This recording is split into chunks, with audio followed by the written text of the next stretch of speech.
नमस्कार मंडळी, welcome back to my channel Gapshap banded. चला तर पाहूया श्री रामचरितमानस या पुस्तकाचा पुढचा भाग. पित्यासाठी भरताने जे काही केले त्याचे वर्णन लाख मुखांनीही करता येणे शक्य नाही. मग शुभमुहूर्त शोधून मुनिश्रेष्ठ वशिष्ठ आले आणि त्यांनी मंत्र्यांना व श्रेष्ठींना बोलावले. सर्वजण राजसभेमध्ये स्थानापन्न झाले.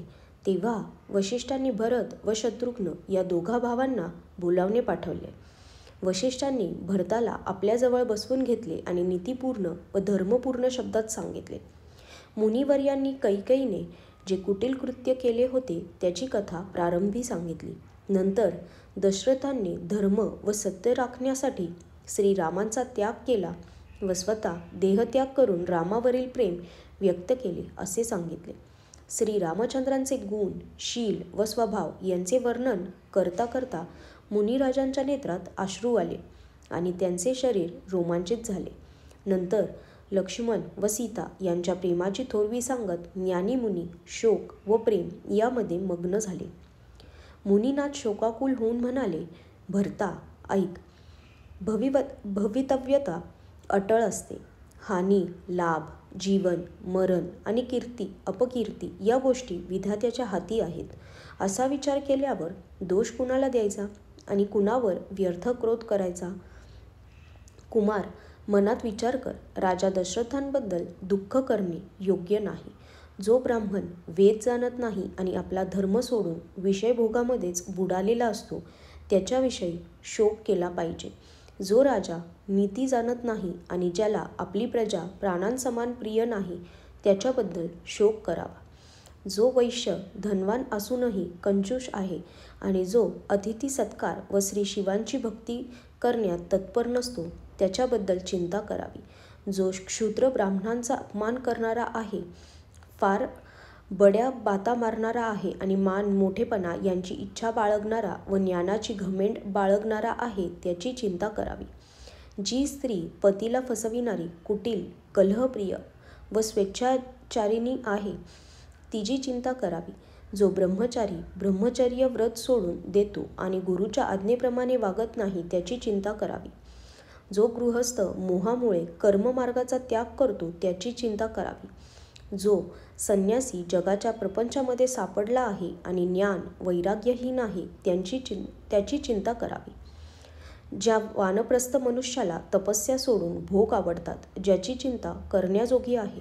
जो लावालावी करणारा आहे, विनाकारण क्रोध करणारा आहे, माता पिता गुरु भाऊबंद यांच्याशी वैरभाव ठेवणारा आहे त्यांची चिंता करावी. जो दुसऱ्याचे अनिष्ट करतो, आपलेच शरीर पोसतो आणि फार मोठा निर्दयी आहे त्याची सर्व प्रकारे चिंता करावी.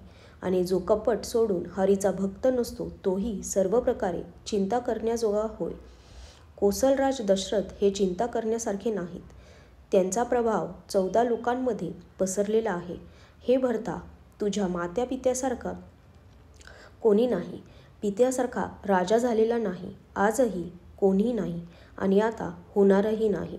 ब्रह्मदेव, विष्णू, शिव, इंद्र व दिग्पाल हे सर्व दशरथांचे गुणगान करतात.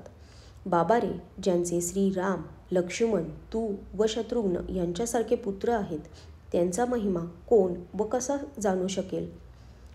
महाराज सर्व प्रकारे मोठ्या भाग्याचे होते. त्यांच्याबद्दल विषाद करणे व्यर्थ आहे असे ऐकून व समजून चिंता करणे सोडून दे आणि राजाची आज्ञा शिरसावंद्य मानून त्याप्रमाणे कर. राजांनी तुला राजपद दिले आहे. पित्याचे वचन तुला पाळले पाहिजे. राजांनी आपल्या वचनासाठी श्रीरामचंद्राचा त्याग केला आणि राम विरहाच्या अग्नीमध्ये आपल्या देहाची आहुती दिली. राजांना वचन प्रिय होते, प्राण प्रिय नव्हते. म्हणून हे कुमार, पित्याचे वचन सत्य कर. राजाची आज्ञा शिरोधार्य मानून त्याप्रमाणे वर्तन कर. त्यातच तुझे सर्व प्रकारे भले आहे. परशुरामांनी पित्याची आज्ञा मानली व मातेला ठार मारले. सर्वजण याचे साक्षीदार आहेत. राजा ययातीच्या पुत्राने पित्याला आपले तारुण्य दिले. पित्याची आज्ञा पालन केल्याने त्यांना शाप व अपकीर्ती मिळाली नाही. जे अनुचित व उचित यांचा विचार सोडून पित्याच्या वचनांचे पालन करतात ते इहलोकी सुख व सुकीर्तीस पात्र ठरतात आणि शेवटी स्वर्गात निवास करतात. राजांच्या वचनाचे पालन निश्चित कर, शोक सोडून दे व प्रजेचे पालन कर. असे केल्याने राजांना स्वर्गात संतोष होईल आणि तुला पुण्य व सुंदर कीर्ती लाभेल. दोष लागणार नाही. पिता ज्याला राजतिलक देतो त्यालाच तो मिळतो. हे वेदांमध्ये प्रसिद्ध आहे आणि स्मृती पुराणादी सर्व शास्त्रांनी संमत केलेले आहे. म्हणून तू राज्य कर आणि उदासपणा सोडून दे. माझ्या बोलण्यात हित आहे असे समजून ते मान्य कर. ही गोष्ट ऐकल्यावर श्रीरामचंद्र व सीता यांना समाधान मिळेल आणि कोणीही पंडित याला अयोग्य म्हणणार नाही. कौसल्या इत्यादी तुझ्या सर्व मातासुद्धा प्रजेच्या सुखामुळे सुखी होतील. तुझे श्रीरामांवर श्रेष्ठ प्रेम आहे हे जो जाणतो तो सर्व प्रकारे तुला चांगलाच मानेल. श्रीराम परत आल्यावर त्यांना राज्य सोपवून मग त्यांची प्रेम.